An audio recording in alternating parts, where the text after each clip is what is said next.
আজকে আমরা পড়ব চ্যাপ্টার 1 এর প্রিলিমিনারি সেকশন 2 এর সাবসেকশন 24 থেকে offence except in the chapters and sections mentioned in subclause A and B, the word offense means a thing made punishable by this Sanhita, but কি বলছে সাধারণত offence মানে হলো এমন কোনো কাজ বা আচরণ যা এই সংহিতা মানে BNS 2023 এর অধীনে শাস্তির যোগ্য, কিন্তু কিছু বিশেষ অধ্যায় মানে চ্যাপ্টার আর ধারা মানে সেকশন এতে এর অর্থ আরো বিস্তারিতভাবে দিয়েছে। সেগুলো কি কি?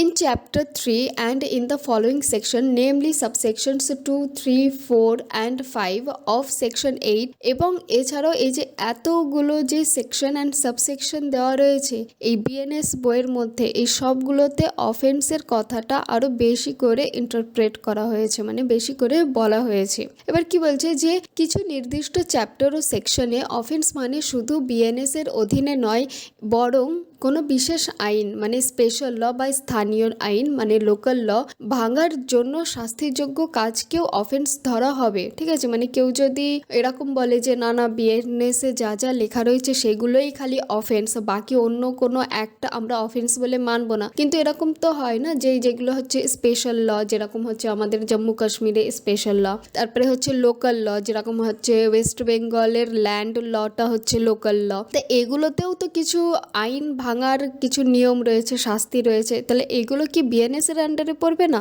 তা এখানে সেটা বলছে যে সব জায়গাতে মানে সব বিয়ার অ্যাক্টে যেখানে যেখানে যা শাস্তির উল্লেখ করা রয়েছে সবই কিন্তু মান্য পাবে। উদাহরণ ধরুন ভোক্তা সুরক্ষা আইন মানে কনজিউমার প্রোটেকশন অ্যাক্টে কোনো ধরনের অপরাধ করলে কিছু নির্দিষ্ট বিএনএস ধারা অনুযায়ী সেটাও কিন্তু অফেন্স হবে। এবার বিতে বলছে ইন সাবসেকশনস 1 অফ সেকশন 189, এবং এতগুলো যে সাবসেকশনগুলো রয়েছে, the word offence shall have the same meaning when the act punishable under the special law or local law is punishable under such law with imprisonment for a term of 6 months or more, whether with or without fine। তাহলে কি বলছে কিছু নির্দিষ্ট ধারা যেমন section 189 এর 1 and 211 and 212 এর ইত্যাদি অফেন্স বলতে বোঝানো হবে বিশেষ আইন মানে স্পেশাল ল বা স্থানীয় আইন মানে লোকাল ল অনুযায়ী যে অপরাধের শাস্তি কমপক্ষে 6 মাসের জেল মানে ইমপ্রিজনমেন্ট,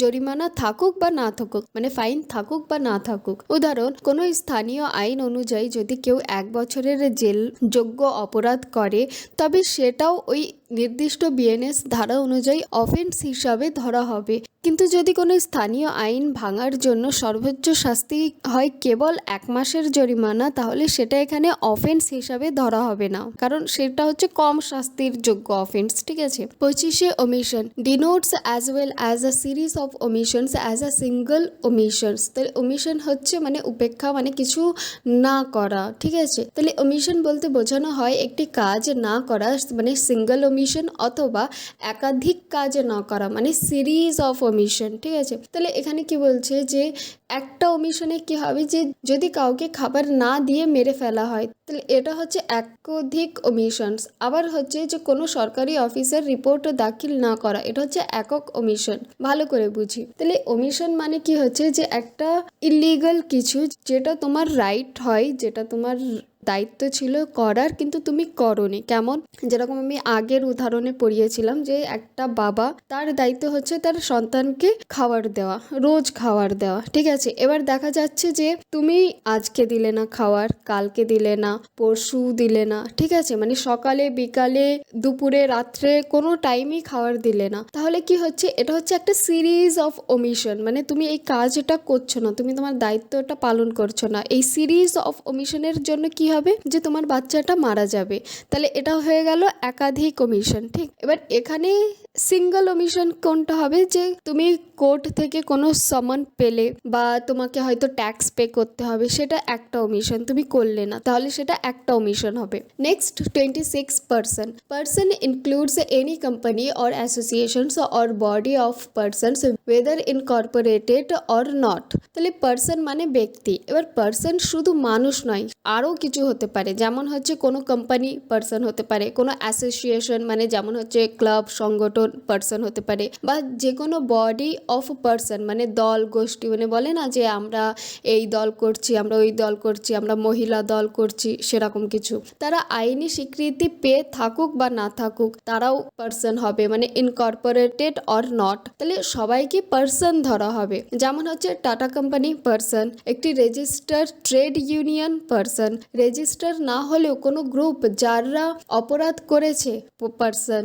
87 বলছে public, public includes any class of the public or any community, মানে পাবলিক জনসাধারণ, পাবলিক বলতে বোঝানো হয় পুরো জনসাধারণ নয়, যে কোনো শ্রেণীর মানুষ, ক্লাস অফ দ্য পাবলিক, অথবা কোনো নির্দিষ্ট কমিউনিটি মানে সম্প্রদায়, সেটাও হবে পাবলিক। যেমন হচ্ছে যে কলকাতার বাসিন্দারা পাবলিক, মুসলিম সম্প্রদায় বা দলিত সম্প্রদায় পাবলিক, শিক্ষা সমাজ বা শ্রমিক সমাজ পাবলিক, মানে একটা নির্দিষ্ট দলকে মানে গঠিত জিনিসকেও পাবলিক বলা হবে। তারপরে বলছে 28 public servant means a persons falling under any of the descriptions namely public servant, মানে সরকারি কর্মচারীকেই আমরা পাবলিক সার্ভেন্ট বলে থাকবো। এবার পাবলিক সার্ভেন্ট বলতে সেই সব মানুষদের বোঝানো হয় যারা নিচে বর্ণিত শ্রেণীভুক্ত। কেমন? এতে বলছে every commissioned officer in the army, navy or air force, মানে সেনাবাহিনী, নৌবাহিনী এবং বিমান বাহিনীর মধ্যে প্রত্যেকে কমিশন প্রাপ্ত অফিসার, উদাহরণ একজন মেজর বা ক্যাপ্টেন, পাবলিক সার্ভেন্ট। বিতে বলছে এভরি জাজ including any persons empowered by law to discharge whether by himself or as a member of any body of persons any adjudicator functions, মানে প্রত্যেক বিচারক এবং যে কোনো ব্যক্তি যিনি আইনি অনুযায়ী ক্ষমতা প্রাপ্ত এককভাবে বাই হিমসেলফ বা অন্য বিচারকদের সাথে মিলিতভাবে as a member of any body of persons কোনো অ্যাডজুডিকেটর ফাংশনস বিচার সিদ্ধান্তমূলক কাজ করার জন্য, তারা সবাই কিন্তু পাবলিক সার্ভেন্ট। উদাহরণ হচ্ছে সেশন কোর্টের বিচারক পাবলিক সার্ভেন্ট, কোনো বিশেষ ট্রাইব্যুনালের যেমন কনজিউমার কোর্টের সদস্য পাবলিক সার্ভেন্ট। সিতে বলছে every officer of a court including a liquidator, receiver or commissioner whose duty it is as such officer to investigate or report on any matter of law or fact or to make, authenticate or keep any document or to take charge or dispose of any property or to execute any judicial process or to administer any oath or to interpret or to preserve order in the court, and every person specially authorized by a court to perform any of such duties, আদালতের প্রত্যেক কর্মকর্তা officer of a court যেমন লিকুইডেটর, receiver, commissioner, যাদের কাজ হলো কোনো আইন বা ঘটনার বিষয়ে তদন্ত করা বা রিপোর্ট দেওয়া, নথি মানে ডকুমেন্ট তৈরি, প্রমাণীকরণ বা সংরক্ষণ করা, সম্পত্তি দেখাশোনা করা বা বিক্রি নিষ্পত্তি করা, আদালতের নির্দেশ কার্যকর মানে এক্সিকিউটিভ জুডিশিয়াল প্রসেস, শপথ মানে যারা ওথ করায়, অনুবাদ করা মানে ইন্টারপ্রেটার যারা বসে থাকে আদালতের মধ্যে, তারপরে আদালতে শৃঙ্খলা বজায় রাখা অথবা আদালত কর্তৃক বিশেষভাবে এই ধরনের দায়িত্ব পালনের জন্য অনুমোদিত হয়েছে সেই সব ব্যক্তিরা হবে তোমার পাবলিক সার্ভেন্ট। উদাহরণ কোনো মামলায় আদালতের কর্তৃক নিয়োগকৃত মানে লিকুইডেটর পাবলিক সার্ভেন্ট, কোর্ট কমিশনার যিনি সাইট পরিদর্শন রিপোর্ট দেন, মানে যারা হয় না যেখানে মার্ডার হয়েছে সেখানে গিয়ে এভিডেন্স কালেক্ট করে, তারাও হচ্ছে পাবলিক সার্ভেন্ট। ডিতে বলছে every assessor or number of a panchayat assisting a court or public servant, তাহলে প্রত্যেক অ্যাসেসর বা পঞ্চায়েতের সদস্য যারা আদালত বা কোনো সরকারি কর্মচারীকে সাহায্য করে তারাও কিন্তু পাবলিক সার্ভেন্ট। যেরকম হচ্ছে গ্রাম পঞ্চায়েতের সদস্য যিনি কোনো স্থানীয় তদন্তে আদালতকে সহযোগিতা করছেন, পাবলিক সার্ভেন্ট। এতে বলছে every arbitrator or other persons to whom any cause or matter has been referred for decisions or report by any court or by any other competent public authority, তাহলে প্রত্যেক আরবিট্রেটর মানে মধ্যস্থতাকারী বা অন্য যে কোনো ব্যক্তি যার কাছে আদালত বা কোনো সরকারি কর্তৃপক্ষ কোনো মামলা বা বিষয়ে সিদ্ধান্ত মানে ডিসিশন বা রিপোর্টের জন্য পাঠায়। উদাহরণ কোনো ব্যবসায়িক বিরোধ আদালত আরবিট্রেটরের কাছে পাঠালে সেই আরবিট্রেটর পাবলিক সার্ভেন্ট হবে। এফএ বলছে every persons who holds any office by virtue of which he has empowered to place or keep any persons in confinement, মানে যে কোনো ব্যক্তি যিনি এমন একটি পদে আছেন যার মাধ্যমে তিনি কোনো ব্যক্তিকে কারাগারে রাখা বা বন্দী করার ক্ষমতা রাখেন। যেমন হচ্ছে jail superintendent public servant, police স্টেশনের অফিস ইনচার্জ মানে ওসি পাবলিক সার্ভেন্ট। জিতে বলছে every officer of the government whose duty it is as such officers to prevent offences, to give informations of offences, to bring offenders to justice, or to protect the public health, safety or convenience. মানে প্রত্যেক সরকারি কর্মকর্তা যার দায়িত্ব হলো অপরাধ প্রতিরোধ করা, অপরাধের খবর দেওয়া, অপরাধীকে আইনের আয়ত্ত আনা অথবা জনস্বাস্থ্য নিরাপত্তা বা জনসাধারণের সুবিধা রক্ষা করা। উদাহরণ হচ্ছে থানার পুলিশ অফিসার পাবলিক সার্ভেন্ট, স্বাস্থ্য দপ্তরের sanitary inspector public servant, fire service officer public servant. এই যে বলছে every officer whose duty it is as a such officers to take, receive, keep or expend any property on behalf of the government, or to make any survey, assessment or contract on behalf of the government, or to execute any revenue process, or to investigate or to report on any matter affecting the pecuniary interest of the government, or to make, authenticate or keep any document relating to the pecuniary interest of the government, or to prevent the infractions of any law for the protections of the pecuniary interest of the government। তাহলে প্রত্যেক কর্মকর্তা যাদের দায়িত্ব হলো সরকারের পক্ষে কোনো সম্পত্তি গ্রহণ, রক্ষণাবেক্ষণ বা খরচ করা, সরকারের পক্ষে সার্ভে, অ্যাসেসমেন্ট বা চুক্তি কন্ট্রাক্ট করা, রাজস্ব সম্পর্কিত কোনো প্রক্রিয়া মানে রেভিনিউ প্রসেস বাস্তবায়ন করা, সরকারের আর্থিক স্বার্থে পিকিউনারি ইন্টারেস্ট সাথে সম্পর্কিত বিষয়ে তদন্ত বা রিপোর্ট তৈরি করা, সরকারের আর্থিক স্বার্থ সম্পর্কিত কোনো নথি তৈরি, প্রমাণীকরণ বা সংরক্ষণ করা, অথবা সরকারের আর্থিক স্বার্থ রক্ষাকারীর আইনি লঙ্ঘন ঠেকানো।